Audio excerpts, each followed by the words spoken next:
Olá, a Comissão de Direitos Humanos se reúne hoje e recebe convidados para debater o tema Conflitos Fundiários e a Garantia dos Direitos Humanos no Espírito Santo. Acompanhe os trabalhos. Bom dia. Havendo número legal, declaro abertos os trabalhos desta Comissão de Defesa dos Direitos Humanos. Quero saudar o deputado João Coser, aqui presente, o público presente nesta casa e também aqueles que acompanham e assistem pela Assembleia, pela nossa TV Assembleia, pelas plataformas digitais do YouTube, do Facebook. Quero aqui cumprimentar os nossos convidados e convidadas, dizer que nós vamos fazer aqui a abertura, dos nossos ritos regimentais. Nós temos, João, alguns convidados aqui importantes para a fase das comunicações, onde nós vamos tratar sobre o tema dos conflitos fundiários no Espírito Santo e a defesa dos direitos humanos nesse âmbito. Mas vamos, portanto, iniciar. Quero saber se quer fazer uma saudação. Só dar um bom dia a todos e todas, cumprimentar a Vossa Excelência e me colocar à disposição. Obrigada, deputado. Dispensada a leitura da ata da reunião anterior, conforme já deliberado por este colegiado, na forma do artigo 97, parágrafo 4º e 5º do Regimento Interno. Solicito à servidora Meiriele Silva que proceda à leitura do expediente. Correspondências recebidas, ofício número 137/2023, do deputado Capitão Assunção, justificando sua ausência na 8ª reunião ordinária deste colegiado, realizada no dia 3 de outubro de 2023. Ciente a Secretaria da Comissão para Providências. Ofício número 040, recebido no dia 6 de outubro de 2023, firmado pelo coronel Emerson Caos, comandante do CPOE, em referência ao processo número 5.0000130.26.2021.808.0015 da Primeira Vara Cível de Conceição da Barra, em relação ao cumprimento da reintegração de posse do imóvel rural na região de Queixada, município de Conceição da Barra.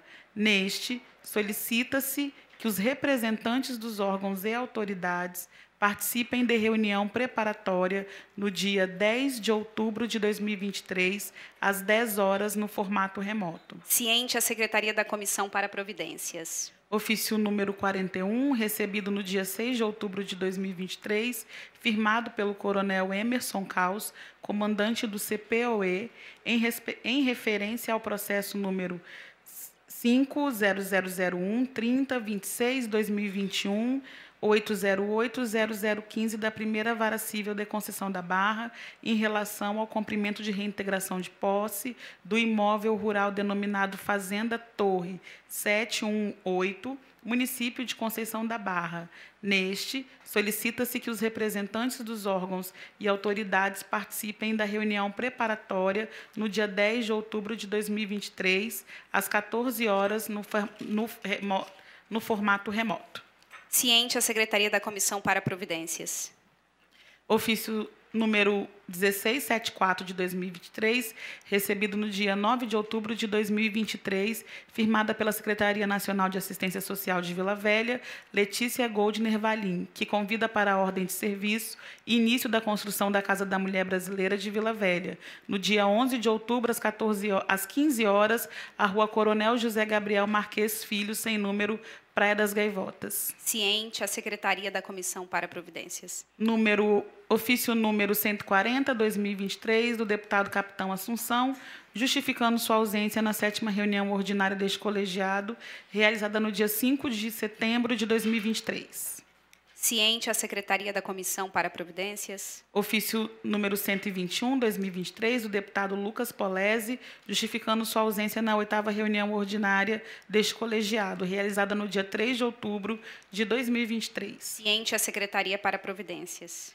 Ofício número 122/2023, do deputado Lucas Polese, justificando sua ausência na 7ª reunião ordinária deste colegiado, realizada no dia 5 de setembro de 2023. Ciente a Secretaria para Providências. Ofício número 134/2023, o deputado João Coser, justificando sua ausência na 9ª reunião ordinária deste colegiado, realizada no dia 17 de outubro de 2023. Ciente a Secretaria da Comissão para Providências. Ofício número 463/2023, a deputada Irine Lopes, justificando sua ausência na 9ª reunião ordinária deste colegiado, realizada no dia 17 de outubro de 2023. Ciente a Secretaria para Providências. Ofício número 126/2023, o deputado Lucas Polese, justificando sua ausência na 9ª reunião ordinária deste colegiado, realizada no dia 17 de outubro de 2023. Ciente a Secretaria para Providências. Convite Prêmio Humaniza 2023, recebido do Governo do Estado do Espírito Santo,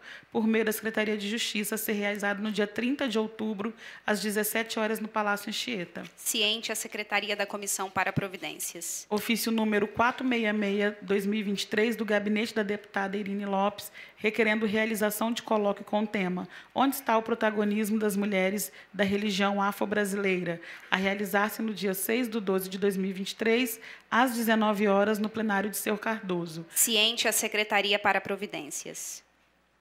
Ofício 2001-16-5208 da Comissão de Soluções Fundiárias do TRF2, encaminhado cópia do inteiro teor do despacho de decisão proferido nos autos do incidente de soluções fundiárias número 5012216678 2023 4020000, no qual foi designada a visita técnica na localidade onde está situado o assentamento Piranema, localizado no município de Fundão, que se realizará no dia 24/10, às 10 horas. Ciente a Secretaria da Comissão para Providências, eu quero aproveitar para informar que nós acompanhamos na semana passada não só essa visita técnica, mas todas as visitas técnicas que foram promovidas pela Comissão de Soluções Fundiárias do TRF2. A comissão vem atuando em 3 processos no estado do Espírito Santo. Uma é a ocupação do Limão, no município de Cariacica, ocupação essa que essa comissão já fez diligência. A outra é o assentamento Piranema, em Fundão, que é este que está aqui na pauta. E um outro processo é o processo de Conceição da Barra, em uma área lá, enfim, que tem disputa entre Suzano, quilombolas e outros que ocupam. Então, nós também acompanhamos essa agenda. Acho que é importante dar publicidade, que a gente vem acompanhando diretamente, junto com o TRF2, os processos de conflitos fundiários que estão no estado do, que envolvem aí áreas no estado do Espírito Santo. O TRF atua no Espírito Santo e no Rio de Janeiro. E aqui a gente vem acompanhando diretamente, o mandato da deputada Irine também esteve acompanhando todas essas diligências. Ofício número 54/2023 da DPU, confirmando participação da Defensoria Pública da União na 10ª reunião ordinária da Comissão de Defesa dos Direitos Humanos, a ser realizada no dia 31 de outubro de 2023, terça-feira, às 11 horas, nesta Casa de Leis. Ciente a Secretaria da Comissão para Providências. Ofício número 141/2023, o deputado Capitão Assunção, justificando sua ausência na 9ª reunião ordinária deste colegiado, realizada no dia 17 de outubro de 2023. Ciente a Secretaria da Comissão para Providências. Ofício número 140/2023, do secretário de Estado da Cultura e presidente do Conselho Estadual de Cultura, senhor Fabrício Noronha Fernandes. Encaminhamos o parecer CSC 0001 de 2023, emitido pela Câmara da Região do Caparaó, apresentado e aprovado por unanimidade pela plenária do Conselho Estadual de Cultura em reunião ordinária realizada no dia 5 de outubro de 2023, em resposta à diligência do projeto de lei 102/2023. Ciente a Secretaria da Comissão para Providências. Ofício número 280/2023, a Defensoria Pública, senhora Samanta Negres de Souza, e da Defensoria Pública e coordenadora do NUDAM, senhora Marina Dalcomo da Silva, que apresenta, além de levantamentos acerca da criação de fundos destinados às comunidades tradicionais em outros estados da Federação, pleito à Comissão Permanente de Conciliação e Acompanhamento de Conflitos Fundiários para a inclusão de pauta com vistas à discussão da relevância e a viabilidade de constituição de um mecanismo de arrecadação de valores para comunidades quilombolas no Espírito Santo. Ciente a Secretaria da Comissão para Providências. Proposições recebidas, projeto de lei número 236/2023, autora, deputada Camila Valadão. Ementa, dispõe sobre a criação da política de sistematização de dados integrados de violência contra a mulher no Estado do Espírito Santo, para fins de geração de políticas públicas de enfrentamento à violência contra as mulheres. Ciente a Secretaria para Providências. Projeto de lei número 209/2023, autor, deputado Pablo... Não, peraí. A gente já está em proposições recebidas? Isso. Pera. Volta, porque eu preciso indicar aqui nessa parte os relatores. Tá? Então, nós temos aí... É importante a gente destacar aqui, quero compartilhar com os colegas deputados, que nós recebemos 9 projetos de lei. Essa é uma casa que trabalha, viu? Os nossos colegas deputados trabalham. Bom, diante disso, nós temos o desafio de dividir e tentar pautar esses projetos ao longo desse ano. A gente sabe que o ano já está chegando aí ao final. De toda forma, a gente vai ficar com essa tarefa importante agora de fazer a divisão. A minha proposta é 3 projetos para cada deputado. Beleza? Certo? Cumprindo aí o rito, porque aí a gente consegue distribuir esses projetos sem, enfim, sobrecarregar ninguém, tá bem? Então, vamos lá, vou começar a distribuição, eu já pensei um pouco por temáticas. Então, esse primeiro projeto, 236 de 2023, deputada Irine Lopes, para relatar. Pode seguir, Meire. Projeto de lei número 209/2023, autor deputado Pablo Muribeca. Ementa dispõe sobre a proibição da participação de crianças e adolescentes menores de 14 anos em qualquer evento público que tenha cunho de exibição de cenas eróticas, pornográficas, incentivam as drogas e intolerância religiosa no Estado do Espírito Santo. Deputado João Coser. Ok. Projeto de lei 352/2023, autor, deputado Lucas Polese. Ementa, dispõe sobre isenção da tarifa de pedágio ao portador de doença grave, degenerativa, transtorno do espectro autista ou deficiência, de acordo com o artigo 2º da Lei Federal número 13146, de 6 de julho de 2015, em caso de tratamento médico nas estradas sob regime de concessão pública do Estado do Espírito Santo. Eu avoco a matéria. Projeto de lei número 303/2023, autor deputado Lucas Polese. Ementa, dispõe sobre o direito do portador de transtorno do espectro autista, TEA, ou com necessidades especiais de ingressar e permanecer em ambientes de uso coletivo, acompanhado de cão de assistência. Avoco a matéria.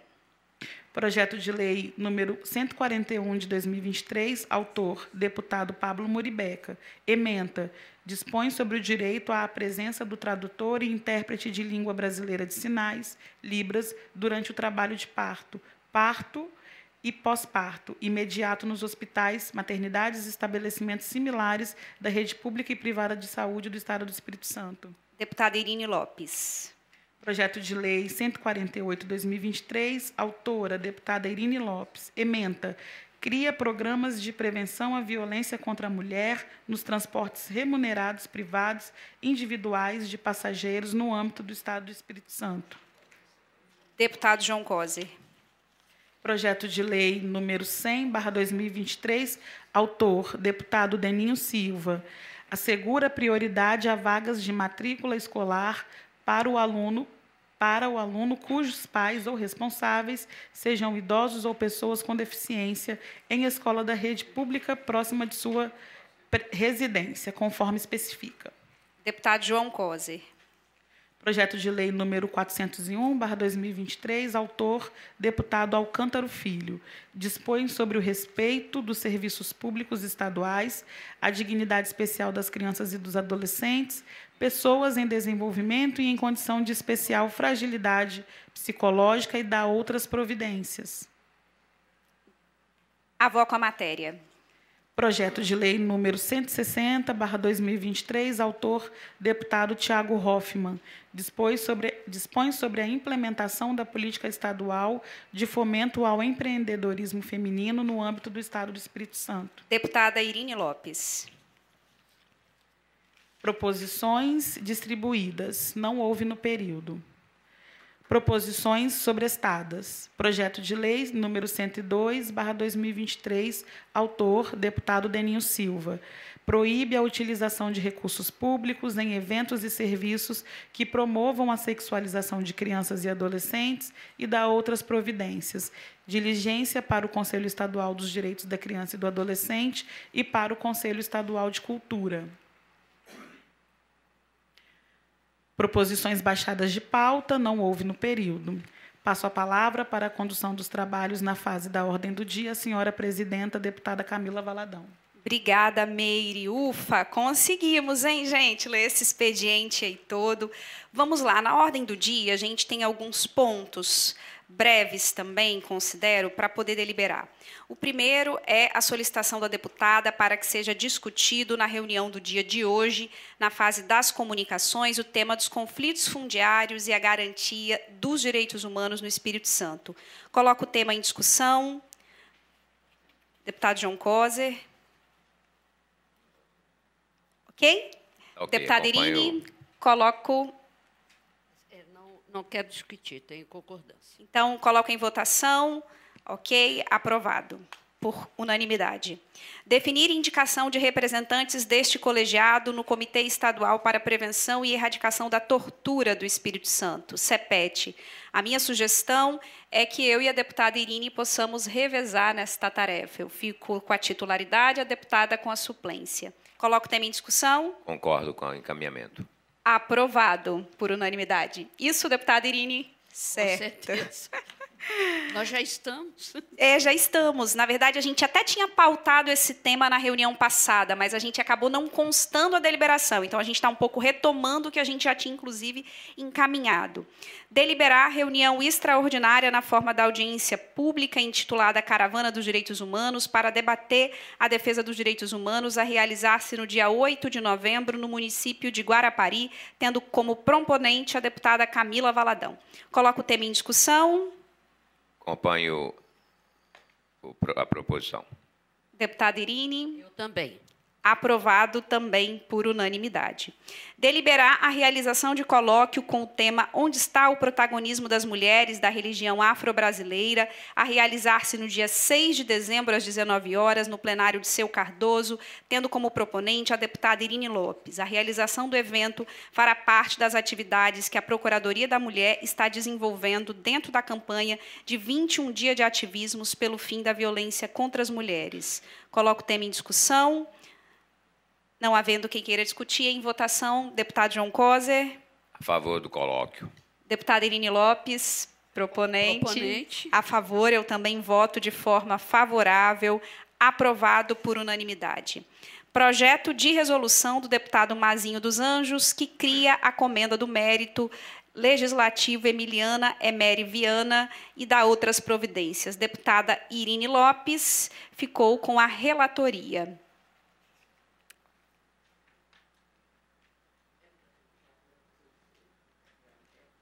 Está em condições, deputada, de apresentar? Sim? Ótimo. Estava aí já no seu caderninho. É muito papel. Eu vou direto ao voto. Parece que está... melhorou um pouco aí o som, gente? Eu vou direto ao voto. O projeto de resolução número 5 de 2023, atende prontamente à análise de mérito concernente no artigo 52 do Regimento Interno da Assembleia da ALIS. Ante o exposto, concluo que o projeto de resolução 05-2023, de autoria do deputado estadual Mazinho dos Anjos, deve ser aprovado no exame de mérito, o que me leva a sugerir aos demais membros dessa importante Comissão de Direitos Humanos a aprovação do mesmo. Coloco o tema em discussão. Não havendo quem queira discutir, em votação, como vota deputado João Coser. Eu acompanho o voto da relatora, deputada Irine Lopes, pela aprovação. Eu também acompanho o voto da relatora, deputada Irine Lopes, então, aprovado por unanimidade aqui no âmbito da comissão. O projeto 350 de 2023 é do deputado Lucas Polesse, e eu relatei a matéria. Eu vou baixar de pauta e vou pedir para incluir na próxima reunião ordinária da comissão. Pode ser? Então, só atenção aí à supervisão, que eu estou baixando esse projeto de pauta e retomo com ele na próxima reunião da comissão. Ok? Quero saber se a deputada Irine e o deputado João Coser querem fazer alguma consideração antes de passarmos para a fase das comunicações. Não? Não, eu quero ouvir as pessoas que são nossas convidadas. Depois, ao final, farei considerações, não só sobre o que foi dito, mas também algumas considerações gerais. Obrigada, deputada Irine. Obrigada, deputado João Coser. Estou aqui, neste momento, então, nós vamos iniciar essa fase das comunicações com o debate sobre conflitos fundiários e a garantia dos direitos humanos no Espírito Santo. Para esse ponto de pauta, eu acho que é importante contextualizar que esse ponto ele surge, inclusive, a partir das nossas atuações como mandatos e como Comissão de Direitos Humanos. A gente vem constatando que os pontos de conflitos fundiários eles tomam uma grande parte das nossas pautas. Vocês puderam observar aqui no expediente, inclusive com vários ofícios do comando da Polícia Militar, destacando, convidando, comunicando reuniões preparatórias ou ações de reintegração de posse. A gente vem acompanhando também, como Comissão de Direitos Humanos, esse acompanhamento foi iniciado pela deputada Irine desde 2019, não é? E nós, quando assumimos aqui também a Comissão de Conflitos Fundiários do Estado do Espírito Santo, constituída a partir da Secretaria de Direitos Humanos. Então, a ideia de trazer essa discussão para cá é para a gente compartilhar um pouco, ouvir também, para traçar estratégias do Legislativo, Comissão de Defesa dos Direitos Humanos nessa área. Quem que nós convidamos para essa reunião? A Defensoria Pública da União, inclusive o defensor justificou hoje a ausência. O Núcleo de Defesa Agrária e Moradia da Defensoria Pública do Estado do Espírito Santo, e está aqui presente a doutora Samanta. A Comissão de Conflitos Fundiários do Tribunal de Justiça do Estado do Espírito Santo. Tem alguém presente aqui? Não, né? Convidamos essa comissão do TJ porque é uma comissão extremamente importante, inclusive o objetivo da reunião é a gente estreitar essas relações com essa comissão daqui do Estado do Espírito Santo. Infelizmente, não tem ninguém presente. A Comissão Permanente de Conciliação e Acompanhamento de Conflitos Fundiários do Estado do Espírito Santo. O Renato Pazito, que é quem acompanha essa comissão, justificou a ausência em virtude do acompanhamento da ação de reintegração de posse que está acontecendo exatamente neste momento em Conceição da Barra. Essa foi uma das dificuldades, antes de passar para os próximos convidados, que eu queria também destacar. A gente está um tempão querendo trazer essa discussão para cá e, em virtude de ações de reintegração de posse, a gente não consegue convidar os pares. Porque a gente propõe a data, mas sempre tem reintegração de posse no dia. Olha a dificuldade e, por isso, a necessidade da gente fazer essa reunião. Convidamos também o Ministério Público. Tem alguém presente? Também não. E o Comando de Polícia Ostensiva Especializada da Polícia Militar, que está presente com o Major Davi Locatel Silveira. Obrigada pela presença, Major. E também o Instituto Nacional de Colonização e Reforma Agrária, o INCRA. Presente? Também não. E a Comissão de Direitos Humanos da OAB? Também não. Bom, hoje nós temos uma reintegração de posse. É possível que muitos desses atores que eu mencionei aqui estejam nesse processo de acompanhamento da reintegração de posse, tá? Mas, de toda forma, é importante a gente ressaltar que a gente está iniciando uma discussão enquanto comissão. Acho que não encerra aqui. A gente tem vários desafios para poder tratar acerca desse tema. E um dos starts, digamos assim, um dos pontos chaves para isso, eu queria ali... Até preparei uma apresentação, que devo pular a parte dela, mas é para ressaltar alguns pressupostos que a gente foi trabalhando enquanto comissão, né? Acho que é importante falar, então, o contexto em que esse debate ressurge com muita força e aparece para nós. O contexto é o contexto de fim da decisão cautelar de suspensão de despejos durante o período da pandemia. Essa decisão cautelar ela foi prorrogada por 2 vezes no âmbito da ADPF 828. É importante a gente ressaltar que nós tivemos um conjunto de pedidos de reintegração de posse suspensos por alguns anos em virtude dessa ação, não é isso, doutora Samanta? E com o fim da pandemia e a prorrogação, o que a gente vem constatando? Reintegrações de posse, pedidos de reintegrações e os processos que estavam no âmbito dos tribunais praticamente parados, digamos assim, em virtude da ADPF, agora tramitando. Então, não é por acaso que a gente vem tendo muitas reintegrações de posse. Um segundo contexto que esse tema aparece para a comissão é o aumento das ações de remoções forçadas no Espírito Santo. Então, como vocês viram, no início do expediente, toda a reunião a gente vem lendo aqui os comunicados do CPOE, da Polícia Militar, dizendo, Assembleia, reunião preparatória, Assembleia, vamos cumprir reintegração de posse. Ou seja, isso vem aparecendo constantemente. A outra é uma atuação da Comissão de Soluções Fundiárias do Tribunal Regional Federal da 2ª Região, e por isso que eu gostaria muito de ter aqui a presença do Tribunal de Justiça, da nossa comissão estadual. Por quê? Porque a gente vem atuando de uma maneira muito positiva, não é, deputada Irine, com o Tribunal Regional Federal. O tribunal, quando constituiu a comissão, esteve no Estado do Espírito Santo, pediu uma agenda com a Assembleia, veio o presidente dessa comissão, o desembargador, os juízes se apresentarem, ou seja, uma atuação diferenciada.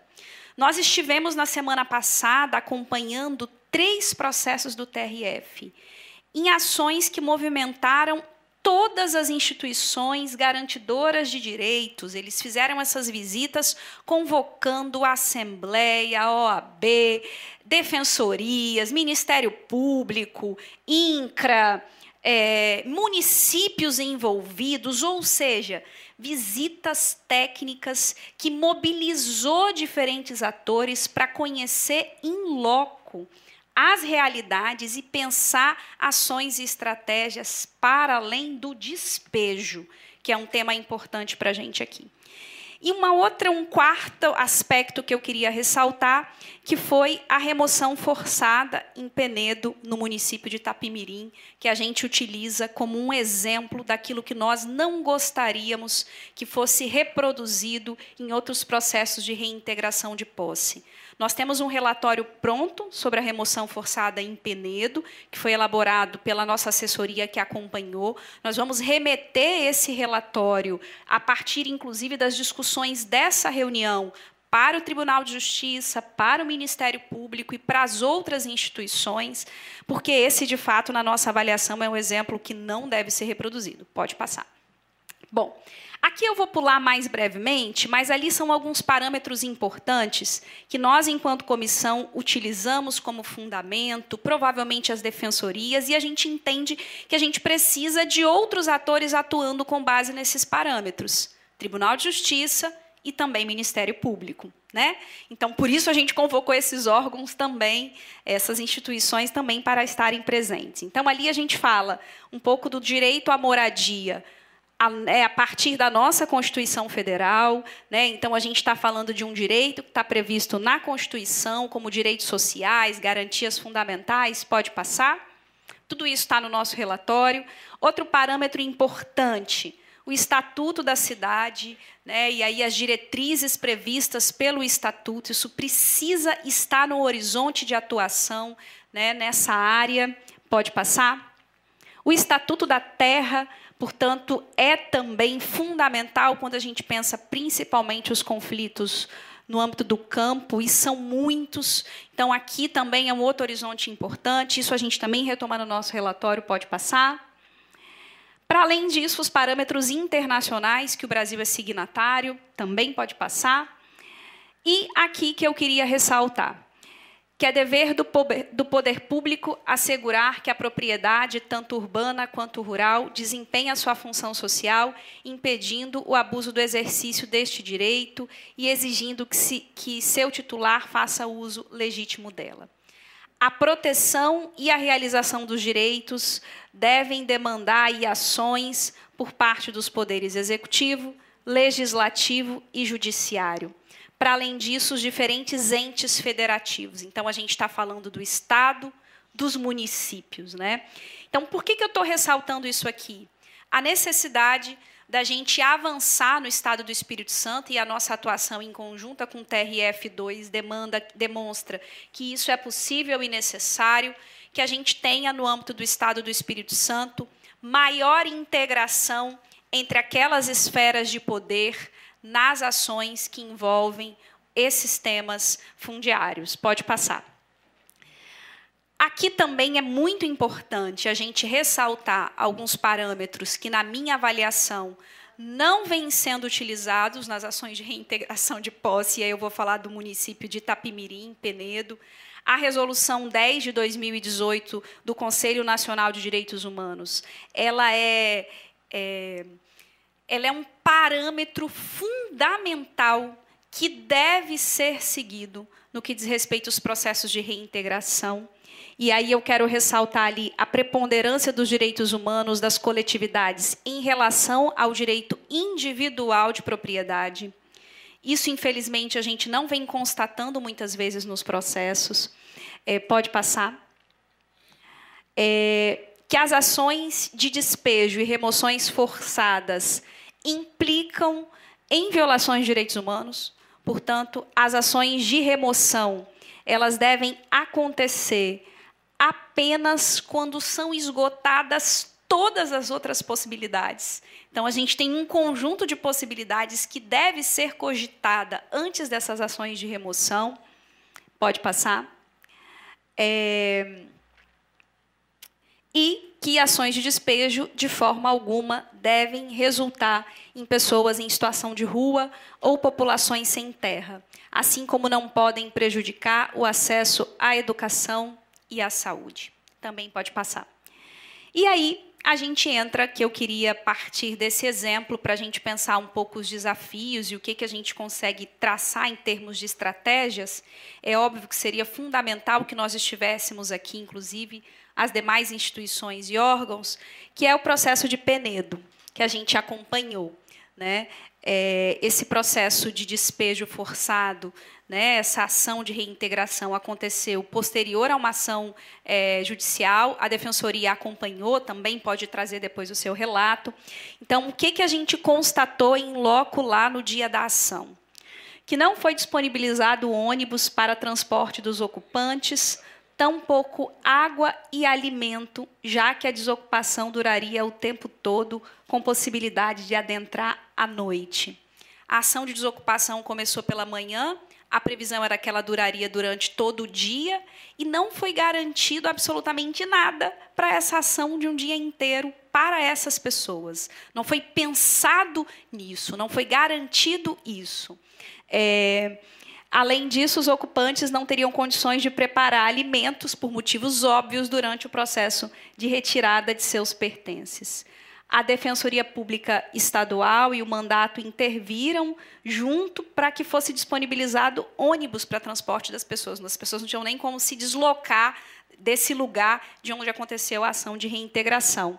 A Polícia Militar foi quem enviou marmitas e água. Então, olha só, a Polícia Militar foi quem garantiu o básico de água e marmita, sendo que isso deveria ter sido uma obrigatoriedade. Pode passar, Tuane, por favor.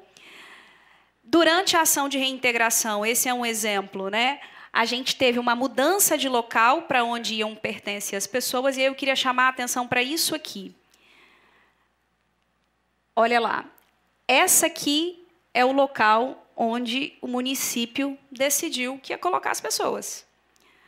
A nossa assessoria estava lá junto com a Defensoria, chegando lá, falou, gente, como é que vai colocar pessoas aqui sem nenhuma preparação? As imagens mostram ali, olha lá, aquela ali pode passar, é a quadra totalmente aberta, sem nenhuma limpeza, com animais, sem nenhuma condição para guardar nem pertences e nem pessoas. Resultado, essas pessoas que foram despejadas, a gente recebeu várias informações posteriormente, ficaram em situação de rua. inclusive com crianças. A gente teve a informação que crianças foram transportadas nessa ação de reintegração de posse em caminhão com caçamba, dentro de caçamba. Então, a gente está falando de violação de direitos humanos em uma ação de reintegração de posse conduzida, né, pela Justiça do Estado do Espírito Santo, que violou, na nossa avaliação, um conjunto de direitos fundamentais. Aquilo que está previsto lá na resolução, né, foi completamente violado. Eu estou trazendo esse caso, ele é um episódio, porque a gente vem acompanhando que novas reintegrações serão feitas. E daí a necessidade da gente ter ações articuladas, conjuntas, dialogadas. Quero também registrar a presença aqui da Adriana, conhecida como Baiana, que é da ocupação de Vila Esperança, está lá atrás, em Vila Velha.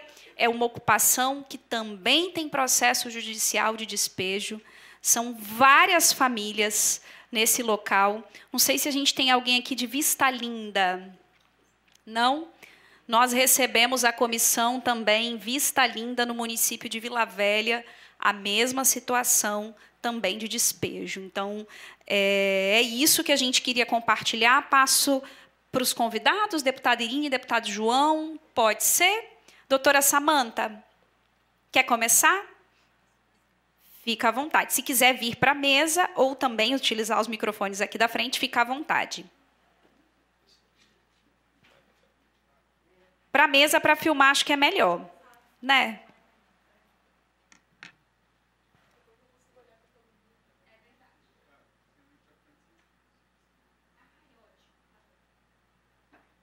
Qualquer coisa tem microfone sem fio também. Mas pode vir para cá, Samanta, porque é melhor, viu? Para a filmagem, que a câmera já está bem posicionadinha ali.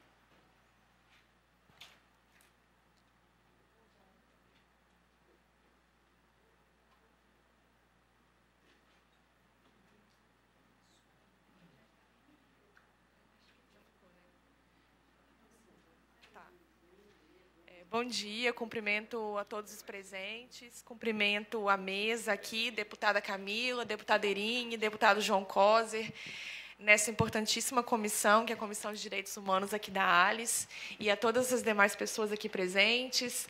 Vou cumprimentar especialmente, então, ali atrás, Baiana, a professora Lara e a Júlia também, que é a nossa estagiária do NUDAM, que estão mais próximos aí com a gente na luta pelo direito à moradia, essa demanda tão importante e que enfrenta tanta resistência. Meu nome é Samanta, sou defensora pública do Núcleo de Defesa Agrária e Moradia, aqui da Defensoria Pública Estadual. Nós somos um núcleo já constituído há aproximadamente 7 anos, e trabalhamos com as questões urbanas e rurais relacionadas ao direito à moradia, ao direito à cidade e ao direito à terra. Sobre a pauta de hoje, a questão dos conflitos fundiários, realmente uma situação muito, historicamente, um problema estrutural no nosso país. A gente sabe que o nosso país é um país muito desigual e grande parte desse problema, dessa situação tão terrível que assola o nosso país, passa pela questão fundiária. Então, para a gente conseguir desatar esse nó, para a gente conseguir superar essa chaga e alcançar a cidadania universal para todas as pessoas, a gente precisa passar por essa problemática e resolver esse problema. A Defensoria Pública é uma instituição, como todos aqui sabem, é uma instituição prevista constitucionalmente, na Constituição de 88, e com a função institucional de assegurar os direitos humanos, os direitos fundamentais, sobretudo as pessoas em situação de vulnerabilidade. Então, a Defensoria Pública tem essa missão que está intimamente relacionada aos objetivos fundamentais da República, que é assegurar a cidadania universal para todas as pessoas, assegurar os direitos humanos e buscar esse olhar direcionado especialmente para as pessoas em situação de vulnerabilidade. Uma vulnerabilidade que é muitas vezes estrutural. Ela tem uma dimensão objetiva muito extensa, então ela passa por necessariamente lidar com políticas públicas que possam modificar essa estrutura de desigualdade tão grande que existe no nosso país. Então, passa por uma luta por direitos que é material, que é realmente construída na dimensão prática, na dimensão institucional e na dimensão da materialidade. O Núcleo de Defesa Agrária e Moradia, portanto, ele tem essa pauta relacionada a questões de direito à cidade em sentido amplo, então, serviços públicos, moradia adequada, como a deputada trouxe, é um conceito que passa não só pela casa em si, mas por uma moradia que seja estruturada, tanto no seu sentido de habitação, quanto no sentido do seu entorno. Serviços públicos adequados que façam com que aquele cidadão sinta uma relação de pertencimento àquele local, se sinta incluído verdadeiramente. Então, serviços públicos, saneamento básico, energia, a situação de transporte, mobilidade urbana, enfim, tudo isso a gente trabalha. E é claro que, quando a gente fala de um país tão desigual, a gente sabe que os conflitos fundiários, eles são muito, muito numerosos, e a situação, nesse momento, é uma situação grave, uma situação alarmante no estado do Espírito Santo. A gente veio de alguns anos muito difíceis, que foram os anos de pandemia, e que eles possibilitaram, de certa forma, que esse debate do direito à moradia fosse fomentado. A campanha Despejo Zero e as defensorias públicas no Brasil inteiro conseguiram, junto com outros atores, as academias, universidades, sociedade civil, conseguiram fomentar esse debate e conseguiram pautar isso no âmbito do STF. E aí a DPF 828 é resultado desse processo. Foi um processo muito, muito interessante, é um processo que vale a pena ser estudado, porque possibilitou, de certa forma, na institucionalidade, uma revolução paradigmática na forma de tratar o conflito fundiário. A própria justiça, o próprio poder judiciário conseguiu compreender a necessidade de que esse conflito tenha um tratamento adequado em termos de realmente ouvir as pessoas que são envolvidas e todas as pessoas que estão relacionadas e que possam contribuir para que a situação possa ser avaliada em todas as suas variáveis e não de forma unilateral. Então, levantando as vozes dessas pessoas que estão relacionadas no conflito. E aí a DPF 828, e depois até tivemos lei nesse sentido, as leis federais, leis estaduais, mas a DPF 828 é um grande símbolo disso. Ela suspendeu as reintegrações de posse durante a pandemia, no âmbito rural e no âmbito urbano, e na medida que isso caminhava, esse debate foi sendo fomentado, foi sendo produzido, a campanha Despejo Zero teve um papel muito grande nisso, mostrando que o Brasil é um país que precisa resolver a questão fundiária. O Brasil é um país que precisa resolver a questão da moradia, a questão do acesso à terra. O direito à moradia é um direito fundamental previsto no artigo 6º, assim como o direito à saúde, direito à educação. Porém, ele está muito atrás em termos de estruturação, em termos de institucionalização. Ele precisa, sim, de orçamento para políticas públicas e ele precisa ser concretizado na prática. E aí, no final de outubro, no dia 31 de outubro, inclusive faz um ano, né, exatamente um ano, foi proferida a decisão na 4ª tutela provisória incidental, autorizando a retomada das reintegrações de posse, mediante diversas condições estabelecidas pelo STF.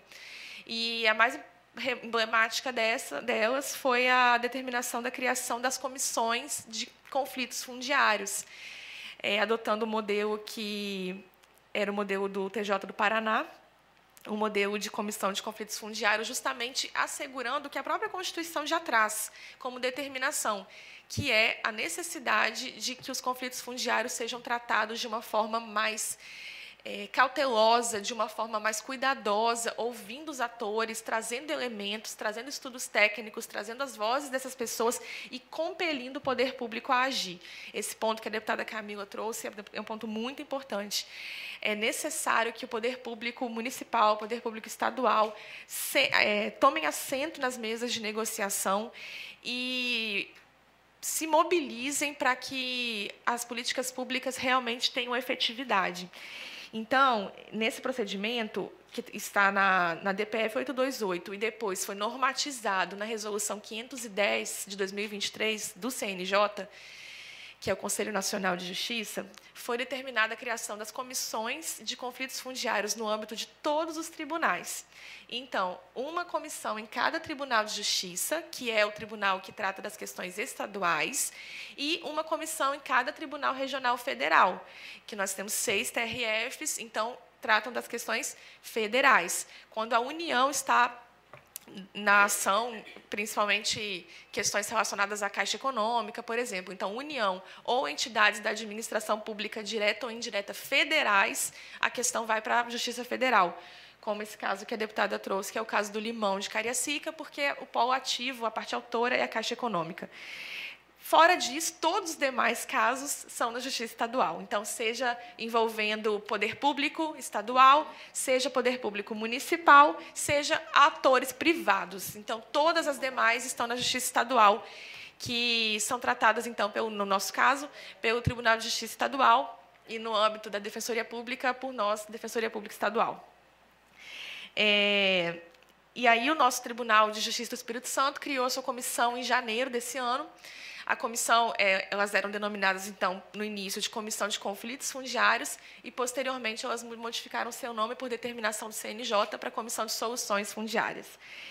Além disso, eu vou voltar à questão da comissão, porque é um ponto nevrálgico, mas eu quero também mencionar a importância das comissões desenvolvidas em outros cenários, em outros contextos, por outros atores, como a nossa CPCACF, que é a Comissão Permanente de Conciliação e Acompanhamento de Conflitos Fundiários, que já existe desde 2020, aproximadamente, né, deputada Irine? Acho que é 2020 que a comissão foi criada. A deputada Irine acompanha desde então. No âmbito da Secretaria Estadual de Direitos Humanos. Não, 2019. 2019. Ela foi criada primeiro como mesa e depois foi institucionalizada de forma mais efetiva, com decreto do governador. E essa mesa foi criada inicialmente com uma pauta mais voltada para a questão do MST, questão de assentamentos, conflitos fundiários no âmbito da reforma agrária, e depois ela foi se expandindo e se institucionalizando, e hoje ela é uma mesa estruturada como englobando pautas urbanas, pautas rurais, conflitos relacionados à temática do MST, a temática dos quilombolas, a questão das terras devolutas e patrimoniais e, em sentido amplo, as questões fundiárias como um todo e políticas públicas. É uma mesa muito importante. A Defensoria Pública também está presente e também a Assembleia Legislativa e os mandatos das deputadas.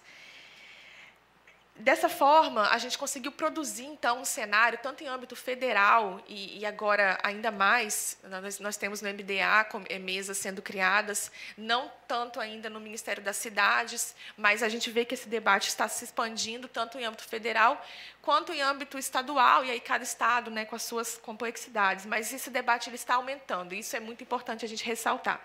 A necessidade de que seja produzido um tratamento adequado para os conflitos fundiários. E, na verdade, eu diria não apenas para os conflitos fundiários, para a questão fundiária e a questão do direito à cidade, do direito à moradia adequada, até de forma preventiva, evitando conflitos. Então, a gente vê a importância das políticas públicas habitacionais para assegurar o direito à moradia adequada e, no âmbito rural, o direito ao acesso à terra.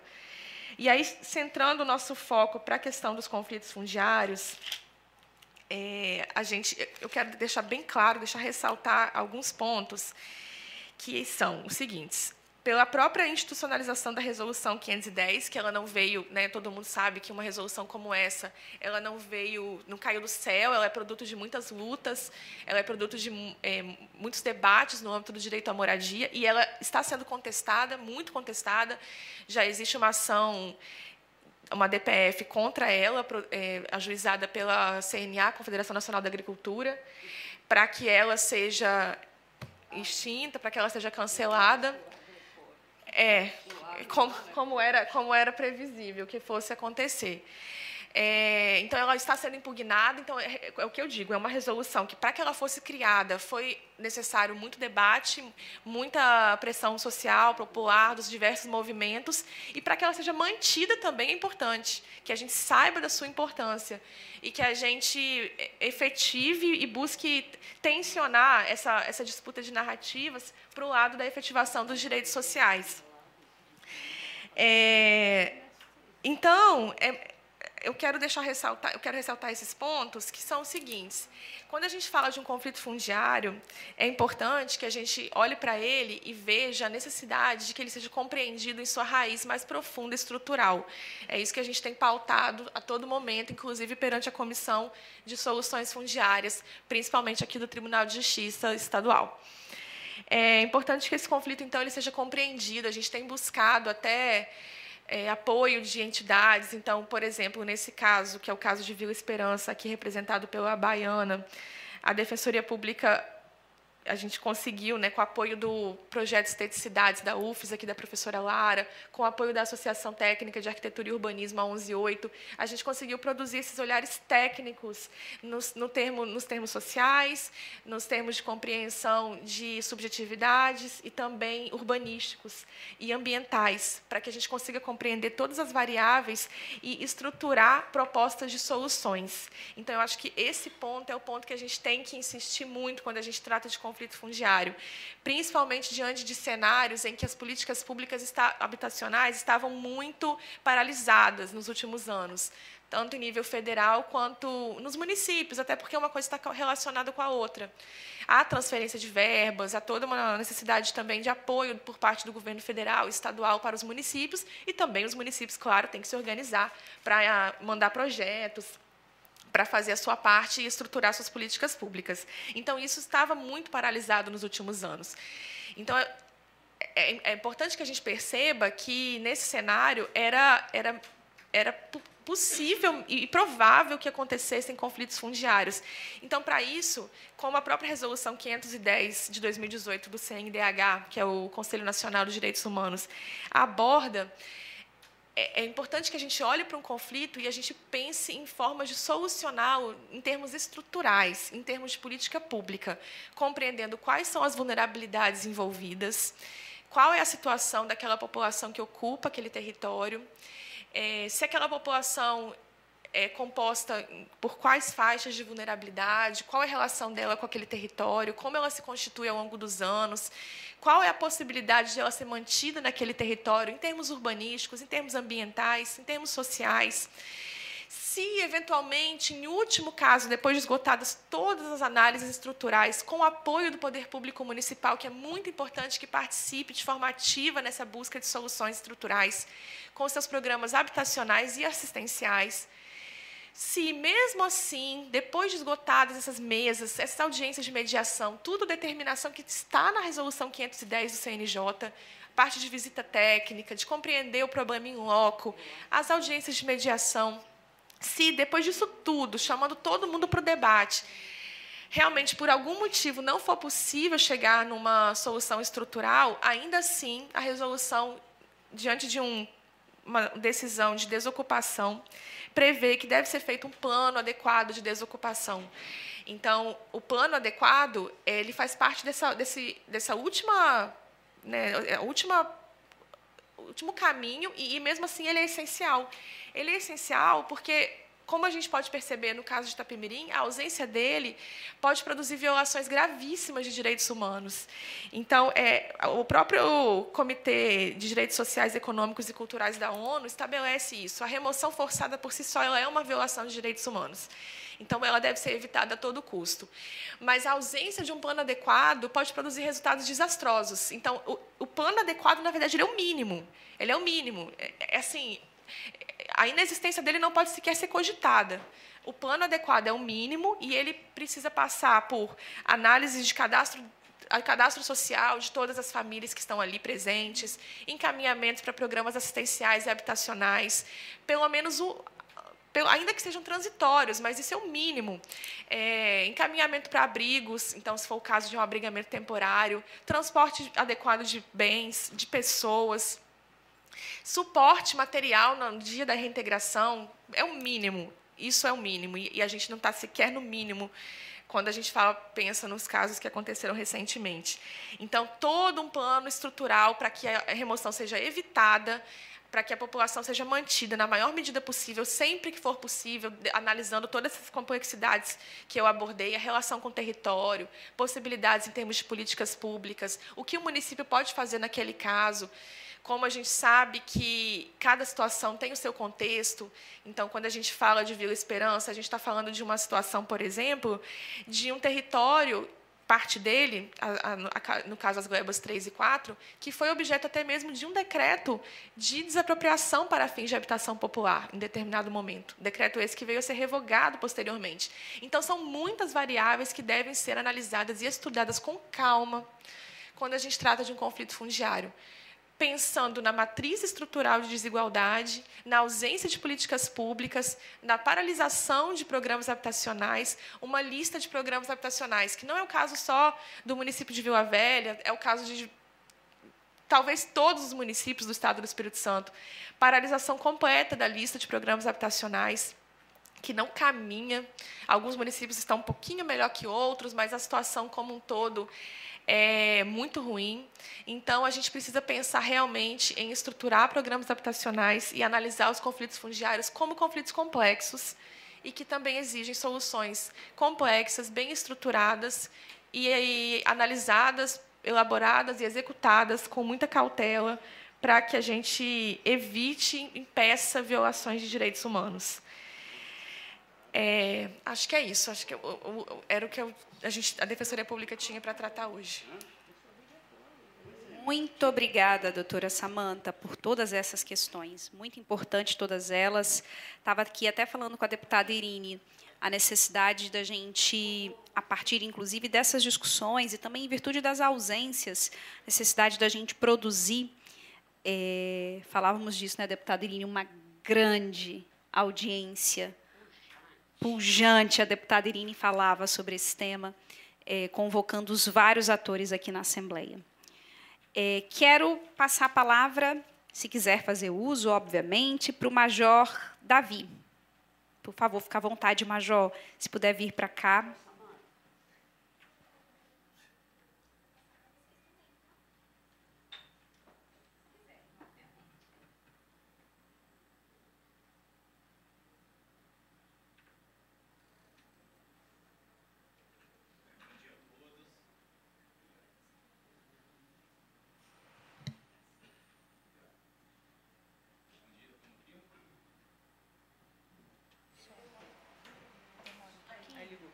Bom dia.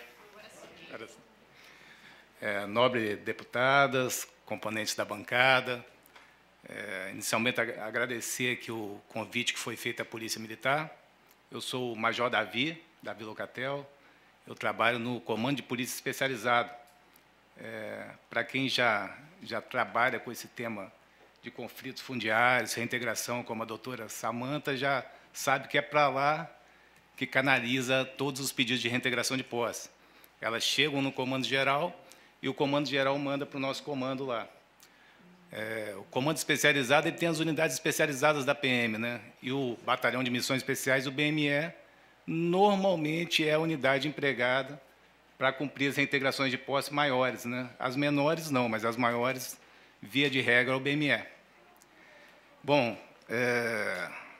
é uma missão muito difícil para a Polícia Militar. A decisão do magistrado de determinar uma reintegração de posse é uma decisão difícil. Tenho certeza que é. E a decisão da PM, como vai cumprir, quando cumprir, também é bem difícil. Principalmente se outros atores envolvidos não nos ajudarem na preparação disso tudo. Eu acho que a doutora Samanta bem colocou aqui sobre as comissões, tanto a comissão que existe na esfera do governo estadual, né, a comissão que existe do Tribunal de Justiça, que existe no Tribunal Regional Federal. E eu acho que isso foi um avanço imenso para a gente. E isso tem nos ajudado. Porque acabou aquela situação de você receber uma decisão judicial e você juntar efetivo, preparar efetivo e ir para o local e cumprir. E muitas vezes você não ter interlocutores com os outros órgãos, você não ter contato com as pessoas, lideranças daquela região, e essas comissões têm nos permitido esse contato, têm nos permitido o contato com outros órgãos. Então, a Polícia Militar, dentro do tema aqui, que é a preservação dos direitos humanos nesses conflitos fundiários, nós temos participado de todas as comissões, todas as reuniões que nós somos chamados, porque a gente tem visto que, com isso, a gente tem conseguido fazer as ações com mais cautela e evitado problemas. Lógico que problemas acontecem, como aconteceu em Itapemirim, eu vou até me reportar sobre isso novamente, mas essas comissões têm nos ajudado demais. Eu diria que, antes dessas comissões, talvez a Polícia Militar ela nem agia fora da legalidade, ela agia dentro da legalidade. Mas talvez o fato de não ter esse contato, não ter a transparência das ações, de quando vai acontecer, como vai acontecer, isso talvez trazia um ruído, trazia um barulho, que normalmente repercutia negativamente até para a nossa própria instituição. Nas nossas reuniões, doutora, e a senhora comentou aqui algumas ausências que a gente tem dessas comissões, né?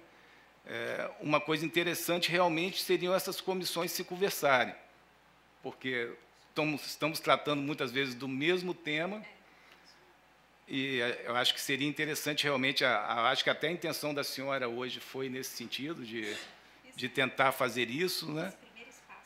Um início de uma conversa para tentar evoluir a legislação que já existe. E na Polícia Militar, depois ainda que esgotam todas essas comissões, a gente se reuniu com a Comissão lá de Direitos Humanos lá do Governo do Estado, se reunimos na Comissão do TJ, antes de cumprir ainda, a gente ainda reúne todos os atores de novo, a senhora até fez a leitura de alguns ofícios nossos hoje, né? Convidando para uma reunião preparatória. Essa nossa já é uma reunião operacional, né?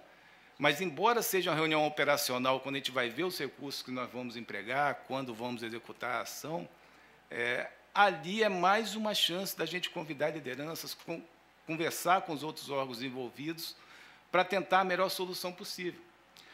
O certo é, a Polícia Militar vai chegar a um momento, se não tiver um acordo naquele processo, se não tiver um recurso que seja aceito, vai chegar um momento que o magistrado vai falar para a gente, tem que cumprir. E, às vezes, vai dar um prazo para que a gente cumpra. E a gente vai ter que cumprir, sob pena de estar até incorrendo em crime, se a gente não cumprir essa determinação. Mas a gente tem procurado cumprir exatamente dessa forma agora, com muita cautela, ouvindo todos os atores e dando até aquele último momento, quando o policial chega lá e as pessoas decidiram que não vão sair, ainda dando um tempo para que aquelas pessoas possam sair, conversando com as lideranças, explicando que uma resistência no local traria ainda consequências piores para aquelas famílias que já estão ali numa situação tão difícil. Então, até o último momento, a gente tem tentado esse acordo. A gente está com um volume muito grande de reintegração de posse, e foi falado aqui da questão da pandemia, né? Foi paralisado os processos. Então, a gente está com um volume grande que a Justiça tem mandado para a gente agora. E a gente tem cumprido, assim, embora numa quantidade maior do que vinha, mas ainda não na quantidade que precisaria, pelo volume que a gente tem. Só que a gente tem um problema também operacional da Polícia Militar, né? É efetivo. Então, a gente precisa que o efetivo esteja trabalhando nas ruas, e se o efetivo vai estar lá cumprindo a reintegração de posse, aquele efetivo, com certeza, está deixando de atuar em outro local, né? Eu falei que iria retornar àquela questão de Itapemirim. Eu digo que a Polícia Militar, como ela tem essa difícil missão de executar a ordem judicial como força pública ali, a participação dos outros atores é fundamental. Quando a gente chega numa situação igual àquela de Itapemirim, que teve um combinado, e o combinado não foi cumprido por outros atores, a nossa situação se complica. Naquela situação ali, a gente recebeu uma quantidade de marmitas que era para os policiais, parte a gente destinou para as pessoas que estavam sendo despejadas naquele momento, da mesma forma a água que nós recebemos, por outros atores que tinham combinado de fazer isso não terem feito. E isso pode gerar a seguinte consequência para a gente: se a pessoa que estava ali aceitou que vai sair do local, que vai abandonar o local, que vai retirar os seus pertences, dentro de um combinado, na hora que ele vê que aquele combinado não está sendo cumprido, que ele não tem um local adequado para deixar as coisas dele, que ele não recebeu a alimentação, que ele não recebeu o ônibus, essa pessoa ela pode se revoltar. E ela se revoltando, ela pode se revoltar contra a força pública que está indo lá cumprir uma ordem legal. Então, aquele caminho que estava inicialmente pavimentado para ser tranquilo, ele pode virar um caminho tortuoso para a gente, né? Então, o que eu posso falar é que a Polícia Militar tem participado de todas as comissões, tem observado a legislação vigente, tem conversado com todos os atores, tem conversado com as lideranças e tem dado a chance até o último minuto para que se tenha um acordo, para que tenha uma saída que não traga piores consequências àquelas pessoas que já estão numa situação tão difícil. E a gente vai estar sempre disponível aqui, a comissão das senhoras e as comissões do TJ, a Defensoria Pública, o CPOE, que é o Comando Especializado, está de portas abertas, quando quiserem lá conversar com o nosso comandante, entender o nosso processo, a gente vai estar sempre à disposição. Eu acho que é um processo que tem dado certo. A gente teve até um caso agora, que foi uma questão que era da Justiça Federal, porque envolvia a área indígena que estava lá, né? E aí, na decisão, o juiz determinou que quem cumprisse fosse a Polícia Federal, né? Foi até, de certa forma, bem explícito que fosse a Polícia Federal e não a Polícia Militar. Teve até uma preocupação das pessoas que trabalham com esse tema, que foi expressado numa reunião virtual, que a Polícia Federal chegasse lá num rompante para cumprir, e a gente falou, não, nós já entramos em contato com a Polícia Federal, passamos os protocolos que a gente costuma adotar nesse tipo de ação. Eles se prepararam para cumprir todos esses protocolos, terminou não sendo nem necessário, né? Mas a gente vai continuar cumprindo as normas, participando de comissões, e estamos à disposição de todos aqui. Muito obrigado. Muito obrigada, Major. Nós que agradecemos e certamente continuaremos nos falando bastante, porque, infelizmente, são muitos processos, como o senhor relatou, a doutora Samanta também. Você tem números, Samanta, doutora? Quantas vocês têm no âmbito da Defensoria? Vamos pegar o microfone, senão as pessoas não vão ouvir? Ou seja, a gente está falando daquilo que está lá no âmbito da Defensoria. O Major falou dos vários que já estão, e a gente recebe esses do CPOE, porque o comando manda para a gente para cá, né? Então, a gente está falando dos que estão lá, que ainda nem foram, muitas vezes, para a Polícia Militar, para cumprimento. Nós fizemos um relatório essa semana, até para compilar, em termos de defensorias públicas no Brasil inteiro, como está a situação em cada estado, e nós temos 43 casos no Espírito Santo de ameaças à posse, considerando urbanas e rurais, considerando tanto reintegrações de posse, quanto ações reivindicatórias, e quanto também questões ambientais, que às vezes envolvem pedidos de demolição, pedidos de remoção. Então, deu aproximadamente 43 casos atuais. E isso só o que a Defensoria Pública tem conhecimento. A estadual. Então, a gente colocou federais também. Federais também. Que a gente também tem conhecimento. Mas isso a gente não incluiu esses casos de Conceição da Barra, que a gente não está atuando, então a gente não incluiu, que são casos, né, com outras questões de complexidade, outros pontos, e a gente está recebendo muitos casos. Só para dar uma breve contextualizada jurídica, o Código de Processo Civil ele prevê que a Defensoria Pública tem que ser intimada em todas as ações possessórias que envolvam pessoas em situação de hipossuficiência econômica. Todos os casos, todo e qualquer caso, mas isso não vinha acontecendo. A gente sempre descobriu muitos processos por parte das lideranças. Não vinha para a Defensoria Pública por parte do Poder Judiciário, muitas vezes. E agora, em razão justamente dessa mobilização nacional, estão começando a vir. Então, a gente está recebendo muitos casos novos. Inclusive, essa semana recebemos um de Vila Velha, uma reintegração de posse de uma área gigantesca em Jabaeté, por parte do município de Vila Velha. Então, só para ter uma ideia de como a situação está cada vez pior. E isso é o que a Defensoria Pública tem conhecimento. Como eu falei, tem casos que não chegam para a Defensoria Pública e a gente vai descobrindo por parte das lideranças, dos movimentos sociais que vão procurando a gente. Então, aproximadamente 43, 45 casos atuais.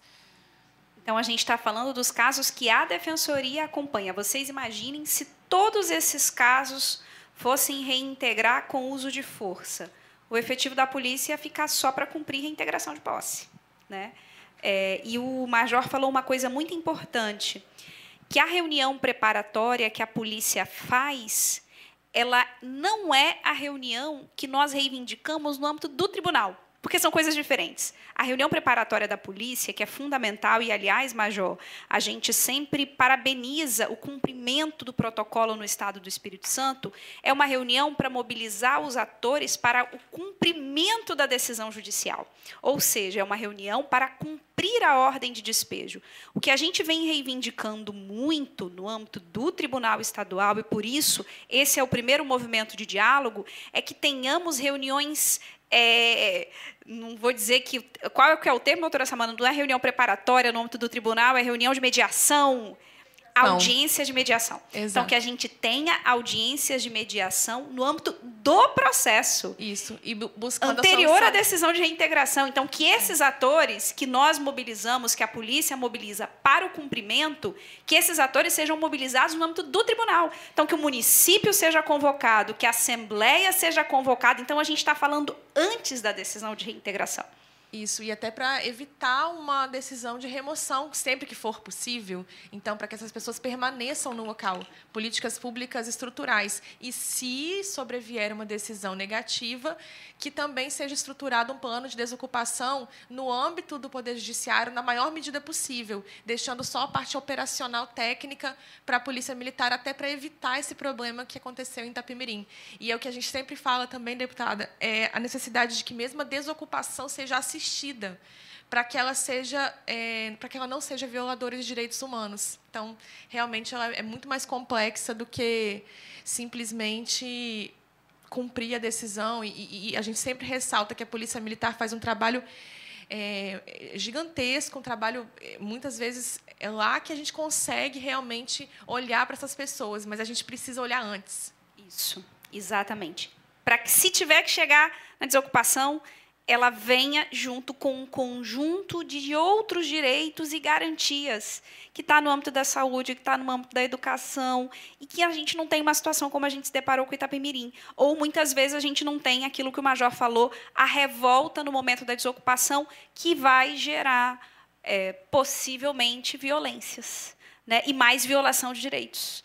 E mais pessoas expostas. Deputada Irine, antes da gente passar para a professora, que está aqui, e Braiana. Rapidinho. Fica à vontade, deputada. Não, é só para colocar que, quando há uma desocupação, depois eu vou falar nos comentários, mas é só assim dizer, as pessoas se sentem ludibriadas. Se participou como o coronel falou, se participou de toda uma conversa, onde ela foi convencida a sair sob condições e compromissos assumidos. Água, transporte, local para onde vai ficar, garantidos de manutenção dos seus pertences. E aí, no meio da operação, isso quebra, não há controle mais. Não há controle, porque sempre terá uma ou duas pessoas que legitimamente se sentiram ludibriadas e há outras pessoas, porque isso também é comum em ocupações, que estão ali mesmo... Algumas são plantadas mesmo, né? Mas não é a maioria. A maioria são pessoas que legitimamente se sentiram ludibriadas. E é óbvio que, quando a gente se sente ludibriado, a gente vai brigar pelo nosso direito, pela nossa dignidade, né? Então, é mais do que compreensível. Exatamente. Professora Lara, Adriana, Baiana... querem fazer uso, fiquem à vontade. Se quiserem vir aqui para a mesa também. Liga, Baiana. Aí, isso. Bom dia. Eu estou meio rouca de domingo, tá? Tivemos um congresso lá, então estou com a voz ruim. Então, a visita que tivemos lá dentro, assim, no primeiro momento, assim, a gente assim tem esperança, né? Tiramos todos ali ansiosos, esperando essa visita acontecer. E para mim é novidade, que assim que eu nunca participei anteriormente.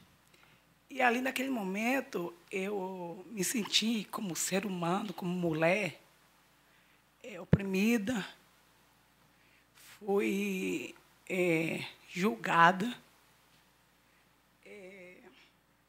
me tiraram do meio da multidão, a qual que ali estava presente, e na caminhada que tivemos, ali gravando minha voz o tempo todo, fazendo acusações de venda de terreno, fazendo acusações de roubo de energia o tempo inteiro. Foi quase 1 hora me interrogando, como se eu fosse uma bandida, e eu me senti muito humilhada. Nunca, assim, a gente já somos humilhados por ser pessoas simples, humildes. E assim, então chegou em um certo ponto assim que eu já não tinha mais nem voz para responder as perguntas adiante dessa visita que a gente esperava. Assim, eu não esperava que ia ser interrogada como uma bandida. Exatamente foi assim que eu me senti. Interrogada como uma bandida e me acusaram de roubo, onde que a gente tivemos a necessidade de usar gato de energia devido ao número de família. E, assim, tentei buscar em Vila Velha os 4 cantos possíveis para nós ter a regularidade da energia e da água. Não tivemos. Inclusive, a gente juntamos todo mundo ali para fazer a vaquinha, para fazer poço de água ali dentro, para estar usando essa água de poço. E, como lá é morro, muito morro, a gente teria necessidade de ter a energia para jogar a bomba, que é bomba d'água. E ali eu fui acusada de roubo, que eu estava roubando, que eu estava extraindo energia, sendo que eu fui na EDP de Vila Velha fazer pedido, fui em prefeitura, fui no Ministério Público registrar, fui de todo que é canto, inclusive aqui em Vitória, aqui conversar com o gerente geral do estado da EDP, fazer o pedido de energia. Então, nesse dia foi o pior dia da minha vida. Foi esse dia da visita. Esse dia lá foi colocado que já estava definido que ali ninguém ia ficar. Lá foi colocado isso, que ali já estava definido. A desembargadora pediu para que eu chamasse as pessoas para dar uma palavra às pessoas. E ali adiante, daquelas famílias simples, não é, em defesa, ela definiu que a posse do direito das terras era dos empresários. Que, lembrando que eles têm 1 ano que comprou as terras. A gente, antes de chegar ali, a gente já estava ali ocupando. E outra coisa é que a Prefeitura de Vila Velha, infelizmente, fecha os olhos adiante disso. Uma parte das terras foi destinada para fazer uso, a Prefeitura fazer uso. Onde que agora, nesse momento, está lá várias máquinas, caçamba de aterro, aterrando as nascentes, que ali vai ser feito eles vão colocar na hora de reciclagem ali dentro, né? Uma parte, sendo que não estão olhando para as famílias. Não estão tendo aquela... e nós, as famílias dali, não estão preocupadas com isso. Então, é muito triste. Essa é a minha fala.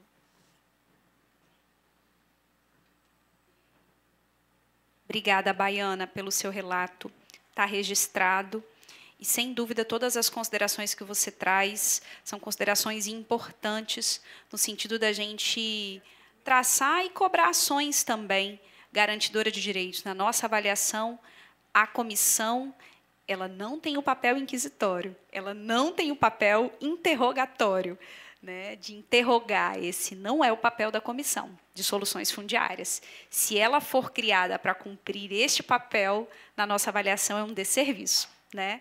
Então, a gente pretende, inclusive, contribuir diante até do seu relato, para que a gente avance mesmo no estado do Espírito Santo. E por isso eu mencionava no início, né, que é possível experiências exitosas, e eu estou convencida que a Comissão de Soluções Fundiárias ela é um avanço, como a doutora Samanta falou, dada a forma como esse tema era tratado antigamente. Falava até para a deputada Irine. Irine não tinha nada. Irine falava nada.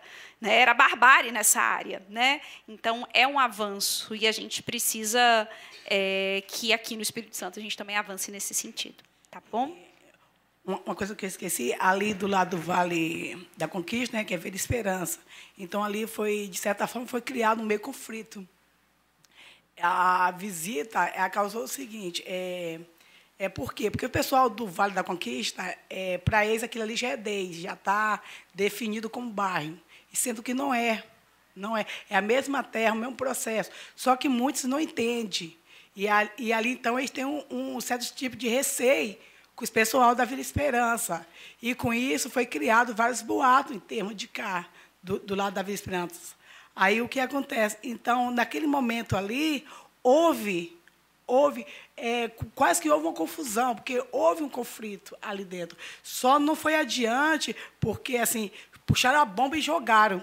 Só não foi adiante, porque a gente ali temos uma coordenação que trabalha muito para poder manter a calma daquele lugar.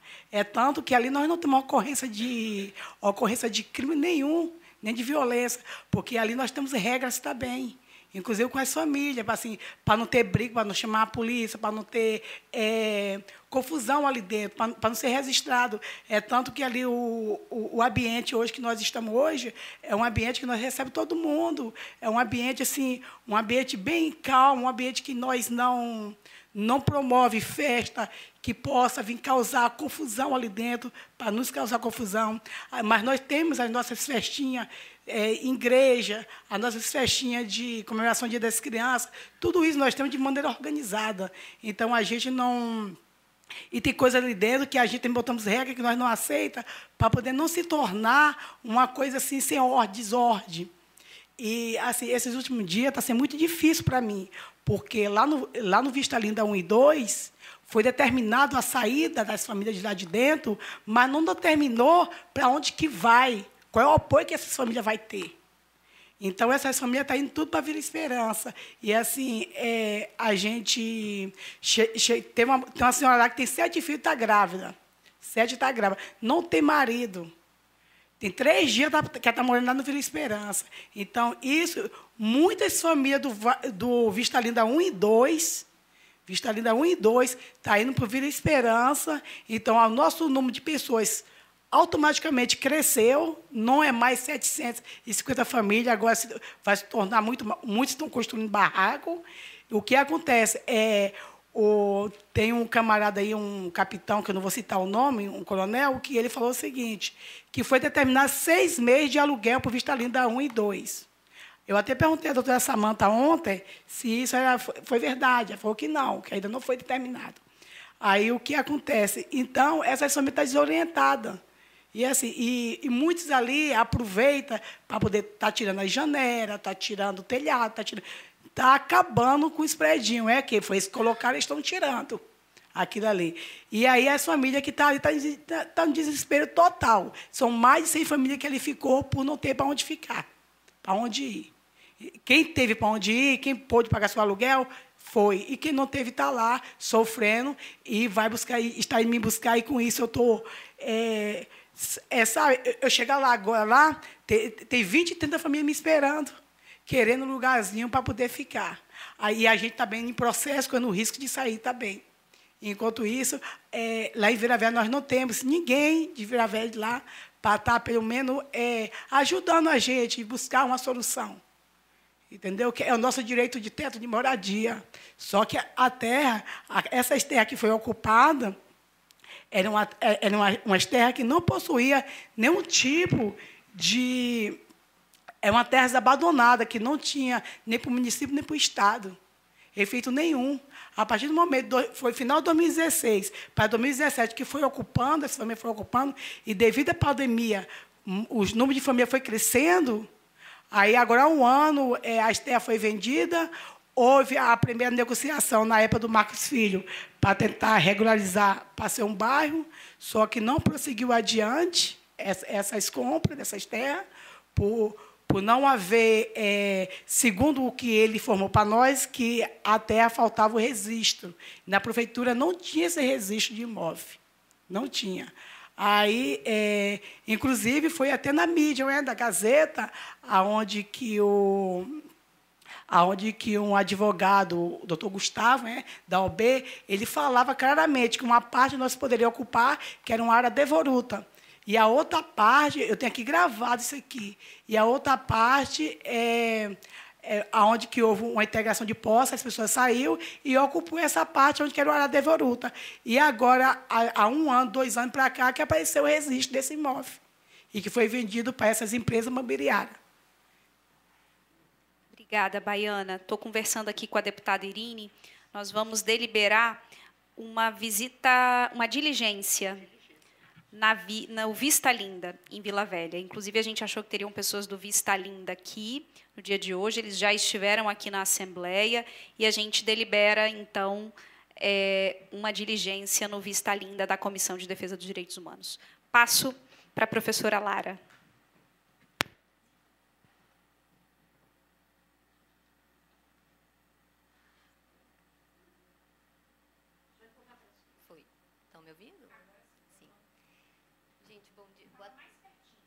Bom dia, boa tarde, na verdade, já, né? Meu nome é Lara, eu sou professora do Departamento de Psicologia da Universidade Federal do Espírito Santo. E aí agradeço o espaço de fala, agradeço a doutora Samanta, que a gente está sempre, né, compondo junto esse trabalho, Baiana, e agradeço às deputadas pela iniciativa também.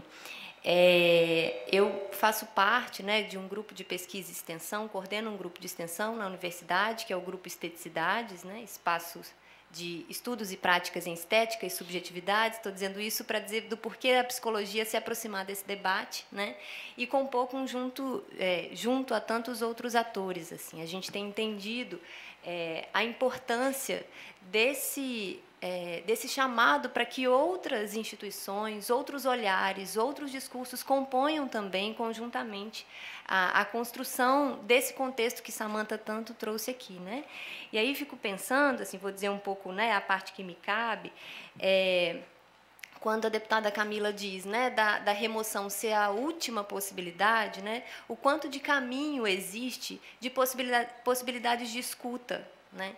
A gente vem, por exemplo, trabalhando e tentando discutir também, junto às audiências, junto às reuniões com o NUDAM, que tem nos convocado também, né, pela Defensoria, a importância, por exemplo, dos estudos da oralidade, de representar o que essas pessoas têm dito há tanto tempo e que a gente sabe muito bem que é também a história do Brasil, que é uma história de sequestro de terras. Né? Haja vista a discussão, por exemplo, do marco temporal, que a gente vê tão, né, pulsante todos os dias no nosso país. Então, acho que a Samanta disse muito bem da ampliação dessa questão, da discussão como questão fundiária, né? E considerando também que a população que está sendo duramente atingida é uma população historicamente vulnerabilizada. A gente fez um levantamento com informações especificamente na Vila Esperança, porque a gente tem uma entrada muito parceira, né? Me coloco integralmente como parceira da luta da Vila Esperança, e a gente constata, dentre outras tantas coisas, com relação à ausência de abastecimento de energia elétrica e água, também, por exemplo, dos elementos socioeconômicos, né? Enfim, que 89%, quase 90% da população se autodeclara população negra, por exemplo, que é também uma repercussão histórica do nosso país, do racismo e do modo como as instituições funcionam, né? E a gente vê reverberar muito nitidamente em visitas como eu acompanhei diretamente e endosso completamente a fala da Baiana aqui, vivenciei também todas as coisas que ela vivenciou lá, só que, claro, de lugares muito diferentes, e pude dizer para essa comissão, junto com a doutora Samanta, que terra não é só terra. Na terra não é tudo terra igual, né? A gente sabe muito bem que a terra tem o valor associado ao que se constrói em cima dela também, ao que se produz em cima dela, né? E uma das coisas que a gente discutiu é essa dimensão de que ali se produzem afetos, se produzem relações familiares, se produzem outras relações que não estão sendo consideradas. Por exemplo, uma das coisas que são colocadas em questão é a questão do desmatamento, né? Mas ali também a gente tem, por exemplo, produções de hortas agroecológicas, né? Pensamentos, por exemplo, de não danificar o solo, né? O lençol freático. A gente tem possibilidade de produção de horta comunitária, de planos urbanísticos populares que possam dar conta da configuração da construção daquela população naquele território. E aí, para não porque essas coisas também nos afetam, né? Para não me alongar muito, assim, dizer um pouco do lugar da psicologia, tanto desses elementos da oralidade, quanto dos elementos subjetivos, quando a gente pensa na ideia de humanizado. O que é pensar um despejo que seja humanizado? Para mim é muito difícil conseguir colocar essas duas palavras conjuntamente. Assim, elas quase que não deveriam estar juntas numa mesma frase. Mas, se chegar nesse ponto, assim, né, ou muito antes disso, pensar, primeiro, que lugar de humanidade é essa, né? Qual a possibilidade de escuta e de entendimento do tipo de relação que essa população produz com essa terra, com esse território, né? Que muitas vezes, quando a gente pensa em estratégias, a gente está pensando em estratégias de remoção, de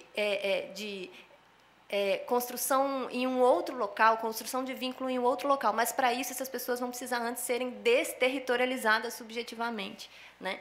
Então, pensar, por exemplo, a gente conversou também nesse dia com a comissão, a construção de relatórios que envolvam, assim, bem como Samantha tão bem colocou aqui, que envolvam essas outras narrativas para constar, né, uma possibilidade de entendimento de humanizado ou de humanidade que seja composta coletivamente, conjuntamente com as vozes que historicamente estão dizendo e denunciando os movimentos de violência, muitas vezes perpetrados pelas próprias instituições do Estado, como a gente tem vivenciado. Assim, eu acho que a situação do Espírito Santo precisa ser, né, olhada da instalação da comissão em termos estaduais, regionais e nacionais, para que a gente não tenha movimentos de constrangimento maiores do que a violência histórica, que somos todos responsáveis pelo que está acontecendo. Eu acho que é isso. Obrigada. Excelente, professora. Muito obrigada, Lara, pela contribuição. Quero saber se mais alguém quer fazer alguma contribuição, alguma intervenção. Não, deve estar quase todo mundo com fome, né, deputada Irine? E, deputada Irine, passa para a deputada Irine. Mas eu vou fazer algumas considerações o mais breve possível. Bom, eu tenho 40 anos de militância nessa área. Então, como diria nós, né? Como diria aí para quem gosta de uísque, né? Assim, as desocupações eram a cowboy, né? Não tinha nada. Não tinha nada. Quando muito, tinha alguém da Comissão Pastoral da Terra, alguma liderança, liderança de maior expressão, um vereador, uma vereadora, religiosos, de uma forma geral, que se somavam aos moradores locais para tentar algum nível de negociação, uma suspensão de 24 horas, para que as pessoas se virassem, ok? Saísse, vaza, né? Então, assim, é um avanço. Do ponto de vista... É um avanço do ponto de vista de redução de danos. Redução de danos em que sentido? No sentido da saúde mental. Então, assim, é uma redução mínima, quase insignificante, mas importante. Eu sou do tempo que os tratores passavam em cima dos barracos, tá certo? Liga o trator, passa em cima dos barracos, as pessoas ainda estão dentro dos barracos, ou na lona, ou seja lá o que for, porque os sem terra são sempre na lona preta. Hoje não é mais assim. Hoje tem as ocupações produtivas. Eles vão para a terra e plantam, começam a plantar para a autossustentação. E, às vezes, tem excedente que eles até conseguem vender na feira e tal. Mas não era assim. Famílias que ficavam... Ainda temos famílias originárias da lona preta que estão há 15 anos na lona. Então, assim, a lona ela te torra no sol e te congela à noite.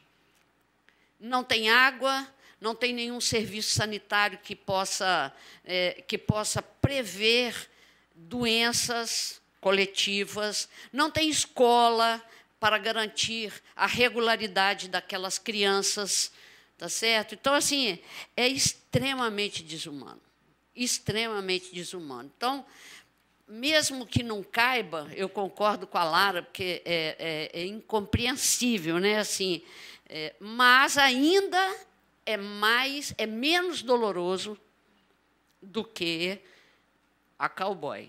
Chegou o pessoal, pronto, a polícia faz o que a justiça determina, a prefeitura lava as mãos, o governo do Estado diz, isso não é comigo, isso é com o judiciário, e pronto.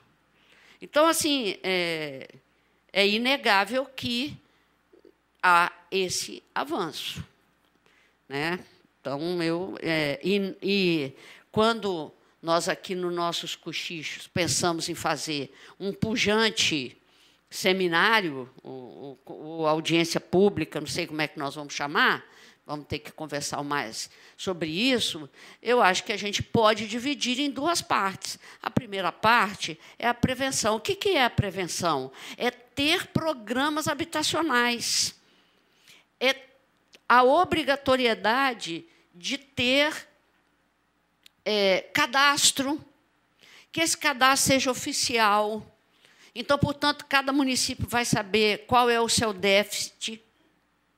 O governo estadual tem um recurso O problema é que a idade vai acabando com a memória da gente, eu esqueci o nome do programa. Mas nós tentamos, no Chico Prego, que a Prefeitura de Vitória acionasse o governo do Estado para requerer aqueles recursos que estão lá na Secretaria de Desenvolvimento Urbano, porque aqueles recursos eles só podem ser usados se a Prefeitura requerer. Então, a iniciativa é da Prefeitura. Aí, daí vem uma disputa política partidária e o cara não pede. Ainda mais o prefeito de Vitória, que não tem compromisso social zero. Zero. Tá certo? Então, assim, um prefeito que convive com uma ocupação na porta da prefeitura e diz que isso é normal, então... E o recurso estava lá. Então, assim, eu acho que nós temos que instar o governo do Estado a fazer propaganda junto aos governos municipais, dizer, ó, nós temos X, quem requerer vai levar. E aí você vai ter os assentamentos urbanos. Claro que a prefeitura tem que fazer o seu dever de casa prévio, que é o do cadastro, tá certo?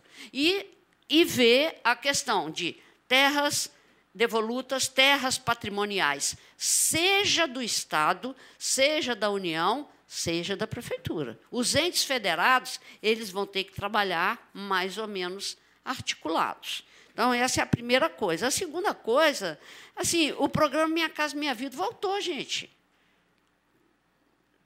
Tem as obras, tem 65 bilhões aqui para o Espírito Santo do PAC. Quanto do PAC vai para habitação? Então, a Amunis tem que se manifestar. Tá certo? A Amunis tem que se manifestar. Olha, tanto aqui para o PAC da habitação, que é onde está o Minha Casa Minha Vida. Bom, outros programas também podem surgir, municipais, que aí já seriam programas diferentes. Não precisa seguir só os modelos que já estão postos pelo governo estadual e pelo governo federal. As prefeituras têm que admitir que os seus municípios têm pessoas vulneráveis no quesito habitação. Quem tem vulnerabilidade no quesito habitação é porque não tem trabalho estável, não tem salário, não tem alimentação garantida, certo? Então, é preciso melhorar a assistência social nesse sentido, né? Então, no desenvolvimento social do ser humano. Esse país é um país muito esdrúxulo em algumas coisas. É um país riquíssimo que tem um povo paupérrimo. Então, uma parcela do povo paupérrimo. Então, assim, essa riqueza tem que vir para o povo. E o que é mais o que eu ia falar do esdrúxulo, e aí eu encerro, que é um debate que eu acho que nós temos que fazer nos movimentos sociais, na sociedade, na academia, na Assembleia, em todas as casas legislativas, que é, neste país existe uma coisa chamada... professor João Batista Erqueiov está aqui dizendo, direitos humanos são um coro universal. O nosso querido professor João Batista. O que eu quero dizer, existe aqui a tal da nota A, nota B, nota C, referente à responsabilidade fiscal, mas não tem uma lei de responsabilidade social. Não tem nota A, B, nem C para responsabilidade. Entendeu? Então, assim, essa é a última coisa que eu queria deixar para a gente, porque nós vamos, no dia a dia... mas nós precisamos de soluções definitivas. Nós vamos nos paliativos, mas isso não pode ser para o resto da vida. Os governos precisam assumir. Nós temos que entrar, gente, na contramão da história. A história é ultra neoliberal, neste momento, ultra neoliberal. Na economia, nós temos que ser... cada vez mais Estado, cada vez mais presença do Estado, com recursos, com políticas públicas e com reconhecimento de que o ser humano, o planeta, a nossa bola azul, seja lá como é que a gente fala, ele só vai nos deixar aqui se a gente tiver condições de resolver nossos problemas, senão, bau. Muito obrigada, deputada Irine. Eu quero só ressaltar, gente, como eu falei no início, que esse é um primeiro encontro. A gente sai daqui com esse desafio de seguir buscando estratégias de articular legislativo, executivos no plural e o judiciário. A gente sai daqui também com uma proposta de construção de uma coisa grande, uma audiência, um seminário. Não será esse ano. Viu? Se há expectativas de que seja esse ano, não será, terá que ser para o próximo. As agendas da Assembleia estão todas lotadas daqui até dezembro, que é quando a gente encerra esse primeiro ano dessa legislatura e entra em período de recesso parlamentar. E também estamos saindo daqui com uma diligência em Vista Linda. É 1 ou 2 lá, Baiana? É 1 e 2, né? Então, diligência, Vista Linda 1 e 2. Para além disso, a gente sai com a tarefa de pensar políticas fundiárias. A gente vem estudando ações de como ter isso mais efetivo no âmbito da SEDURB. A gente sabe que tem recurso, a gente quer questionar. A gente tem falado também da importância do Estado acompanhar esses cadastramentos que estão desatualizados, quando tem nos municípios, né? Então, a gente não tem dados concretos de déficit habitacional no Estado do Espírito Santo. O Estado não coordena, não acompanha essa ação. Então, esse também é um grande desafio. Quero agradecer enormemente a presença da doutora Samanta, do Major Davi Pimentel, da Adriana Paranhos, baiana, a quem eu deixo o meu abraço, presto a minha solidariedade e ressalto que o seu depoimento está aqui registrado para ações da comissão. Quero agradecer muitíssimo a presença da professora Lara e, desde já, Lara, parabenizar o trabalho que vocês vêm desempenhando. A gente teve a oportunidade de se encontrar lá, né, na visita que eu te fiz na ocupação, e desde já reitero, assim, parabenizar essa frente de trabalho da psicologia, né, do Departamento de Psicologia, nos enche de orgulho, demonstra que a universidade, de fato, tem uma função social, né, e é isso que a gente reivindica sempre. Então, quero parabenizar e agradecer a vocês, todos e todas, pela presença. Deputada Irine, mais uma vez, muito obrigada por essa parceria aqui de debate e de diálogo. Declaro encerrado o trabalho desta reunião e convoco os próximos para a próxima, que será ordinária, a realizar-se no dia 14 de novembro, às 11 horas, aqui neste mesmo plenário, Judite Leão Castelo Ribeiro. Hoje, a Comissão de Direitos Humanos realizou sua primeira reunião nesse sentido para garantir os direitos humanos nas ações de reintegração de posse, ações essas que aumentaram muito depois da pandemia, depois do fim da pandemia, uma vez que durante o período da pandemia elas ficaram suspensas. A comissão recebeu convidados como psicóloga, representantes dessas comunidades, desses locais que estão sofrendo com a reintegração de posse, também representantes da Defensoria Pública e da Polícia Militar. Continue acompanhando nossos trabalhos. TV Alice, mais perto de você.